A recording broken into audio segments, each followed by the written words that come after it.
queríamos tener una mirada cómo desde el Consejo Deliberante están viendo estos primeros 40 días de la gestión de Emiliano Durán al frente de la municipalidad. Y me parecía interesante poder escuchar a Pablo López. Él es concejal, pertenece del PRO y llegó obviamente en la boleta de Juntos por el Cambio, y queríamos charlar con él fundamentalmente para ver, digamos, tras la aprobación de algunas medidas que han, digamos, iniciado junto con Emiliano Durán la gestión, cómo las está viendo y si está viendo que hay un plan de gobierno ya en marcha. Así que, Pablo, como siempre, gracias por venir, gracias por estar acompañándonos. Muchas gracias, Indio, por la invitación. Un saludo para vos, para todo el equipo de producción y para la gente que nos está haciendo del otro lado. Bueno, ¿cómo estás viendo estos primeros 40 días de Emiliano Durán en la municipalidad? Bueno, Emiliano es una gran incógnita, todavía uno no lo puede categorizar en una buena, mala gestión. Sí te puedo ir hablando de detalles o perlitas.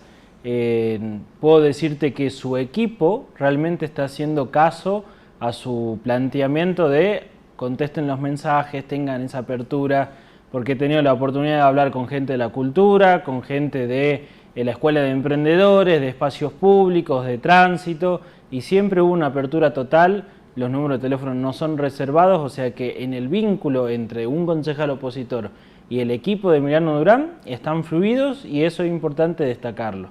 Eso por un lado, pero después vamos al lado que atiende a lo que es el Consejo Deliberante con sus concejales, y ahí ya no estamos tan bien en el sentido de que al Emiliano Durán tener tanta mayoría, es decir, tiene 2/3 propio en el Consejo Deliberante, aprueba todo a libro cerrado, por decir de alguna manera, y genera esas rispideces con la oposición. Me refiero a las mociones que hemos hecho para modificar la tributaria, para modificar los proyectos que ha mandado Emiliano Durán al Consejo Deliberante.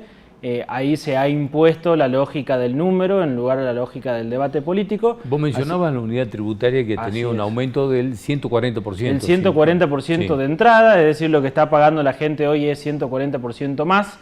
¿Y ustedes qué proponían? Nosotros proponíamos, entendíamos que el 140 podría ser un poco menos, pero podríamos haber llegado a acompañar el 140, entendiendo que hubo un año de inflación del 210, creo que cerró, pero lo que no estábamos para nada de acuerdo era con las actualizaciones trimestrales que planteaba, que finalmente se aprobaron, porque además del 140% de entrada de aumento, así de un solo saque, cada 3 meses se van a aumentar los impuestos municipales a razón de la inflación. Nosotros, por ejemplo, propusimos que en lugar de la inflación sea el aumento, que tomen como el índice de aumento de los salarios. Porque, por ejemplo, yo soy docente y siempre hablo de mi rubro. Los docentes no tienen aumento de sueldo desde septiembre del año pasado, y si vos tomás como índice la inflación, cada 25%, 20% dice que va a cerrar este enero. ¿Cómo hacen para pagarlos los distintos rubros cuando no han aumentado su sueldo a la par de la inflación? Así que esto, más allá de una postura política que se dio en el recinto, no se ha aprobado porque no le mueven ni una coma a los proyectos enviados por Emiliano. ¿Qué otro más? Por ejemplo, vos mencionabas que hay varios proyectos que se han aprobado a libro cerrado, decías vos. Así es, hubo una modificación a lo que tiene que ver con el Tribunal de Cuentas, que es el encargado de velar y de cuidar los procesos administrativos que conlleven, superen X suma de dinero. Yo en el tratamiento planteaba de que había que tocar, si se quiere, actualizar esos montos porque hubo una inflación. No es lo mismo un pozo que lo que te costaba un pozo en el 2020 que lo que te cuesta ahora. Pero el proyecto de Emiliano Durán subió demasiado el límite de control.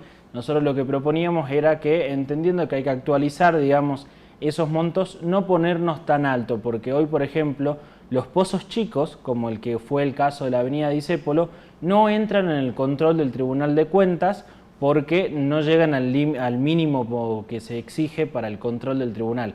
Entonces puede pasar que haya un sobreprecio en algún pozo chiquito y el Tribunal de Cuentas no va a trabajar al respecto. ¿Cuál es el monto que se puso? Actualmente estaba alrededor de los 30 millones, ahora tienen que superar los 90 millones. Entonces, si hay un pozo que va a costar 70, 80 millones, ese no va a ser auditado en un inicio por el Tribunal de Cuentas, y eso nosotros propusimos que se baje a 60 millones pero ha sido rechazada la moción.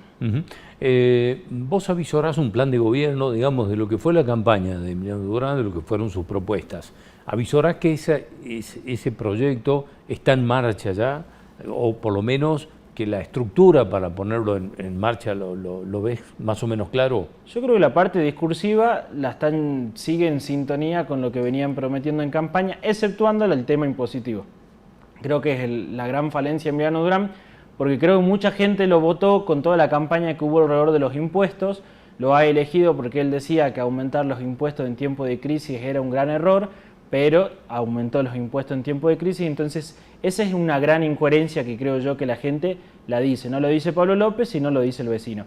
Pero después esto de descentralizar la ciudad, de ir desde los barrios hacia el centro, te puedo decir que más o menos lo voy notando como una intencionalidad, es decir, te descentralizan el inicio de los trámites de sacar el carnet de conducir, las castraciones se siguen manejando desde la periferia hacia el centro, no hay una obra pública, vos me decís, está Emiliano Durán arreglando, no sé, el monumento a Güemes, no, lo que están trabajando es en los barrios, atendiendo, por ejemplo, ahora los barrios inundados con la última lluvia. Te puedo marcar como esa perlita. Después hay muchas otras preocupaciones que no estaban dentro del... ¿Como cuál, por ejemplo? Yo soy uno de los que se opone plenamente a la creación de los comuneros en la ciudad de Salta. ¿Por qué razón? Porque en un momento de crisis no me parece andar creando un nuevo cargo político que ni siquiera es como es el comunero de Ciudad de Buenos Aires, que es elegido por los vecinos, sino que es elegido a dedo, y nos damos con una lista de comuneros integradas por políticos reconocidos, punteros barriales, muchos que incluso leía los comentarios al respecto de los propios vecinos de la ciudad de Salta y dicen, che, ahí hay un montón de alérgicos al trabajo. Entonces preocupa mucho que en esa lista de comuneros haya gente que es elegida por el dedo de, puede ser el intendente o alguien de más abajo, porque se solapa básicamente con el trabajo de un concejal. Creo que ese es el motivo para el cual no nos gusta la idea. Bueno, ¿ustedes qué pudieron ver respecto del rol de los comuneros? Digamos, ¿cuáles van a ser las tareas específicas? ¿Qué van a tener como atribuciones fundamentalmente? Bueno, yo creo realmente que choca con el laburo de un concejal porque es representar al vecino de X comuna, de encargarse de preguntar cuáles son las necesidades. Sí va a tener una pequeña parte ejecutiva porque supuestamente van a manejar un pequeño dinero para soluciones chicas. Si hay que, no sé, desmalezar la placita de barrio, se supone que tendrías que ir a ver al comunero y él se va a encargar. Si hay algo, un árbol que necesita que lo corten, él se va a encargar. Pero digo, tenés 21 concejales en la ciudad, no es necesario crear, no sé exactamente el número, pero más de 15 comuneros son. Entonces, con todo lo que esto conlleva, en un momento donde la Argentina está diciendo no hay plata, hay que recortar los sueldos, se están congelando sueldos a nivel nacional, provincial y municipal, crear esta figura creo que al vecino, por lo que estoy viendo, no le está gustando demasiado.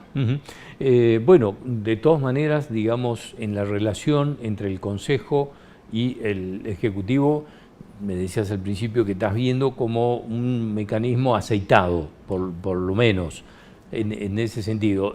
Cuando vos pedís reunirte con un funcionario, te atienden inmediatamente, escuchas un planteo, te transmiten, lo llevas al Consejo después. ¿Qué pasa después que hablas con un funcionario? Por el momento, como el Consejo está en receso en lo que va de enero, uno tiene el contacto directo con los funcionarios y mi experiencia, no sé cómo será con los otros concejales, es contacto directo. Pido un número de teléfono al jefe de gabinete, me lo provee, le escribo y me contestan. Sí hay una cosa, ese es el trato personal con el concejal Pablo López. Después sí te puedo decir que hay una falla que la he criticado en su momento, que se reúnen mucho con su bloque de concejales, que está muy bien porque son parte del oficialismo, pero por ejemplo con el tema de los comuneros, los opositores nos enteramos por las redes sociales, porque no fuimos convocados institucionalmente como Consejo Deliberante, sino que se está empezando a adoptar la práctica de reunirse todos los concejales oficialistas con el intendente y los opositores se enteran por internet. Después mandan mensajitos, te mandan los documentos, todo, pero digo,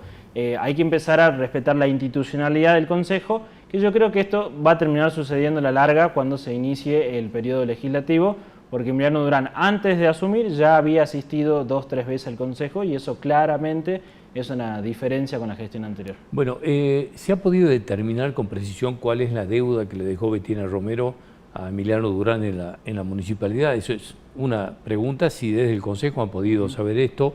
Y con respecto al tema de las obras públicas, si hay alguna que se haya podido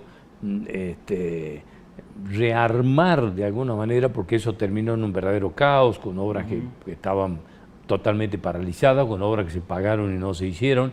¿Qué información lograron tener hasta ahora en el Consejo de estos temas? Yo te puedo decir lo mismo que creo que puede leer cualquier hijo de vecino, que no porque tengamos la concejalía hay un dato, porque a nivel institucional no te tengo ningún documento que diga esta es la deuda, ¿no? Pero digo, Chalave, que es el jefe de gabinete y demás, han hablado incluso de 7.000 millones de deuda que le han dejado.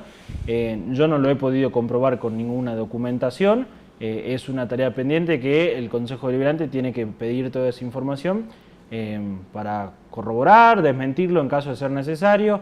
Y en lo que tiene que ver con las obras públicas, creo que es un acierto arrancar con una auditoría, porque ya arrancó Emiliano Durán conformando un órgano que va a auditar obra por obra para ver justamente esto. Si hubo un peso desviado de los salteños, tiene que haber alguien que pague las consecuencias legales y políticas de hacerlo. Así que todavía no están los resultados, pero coincido plenamente en esa idea del señor intendente de auditar obra por obra para ver que no haya nada raro.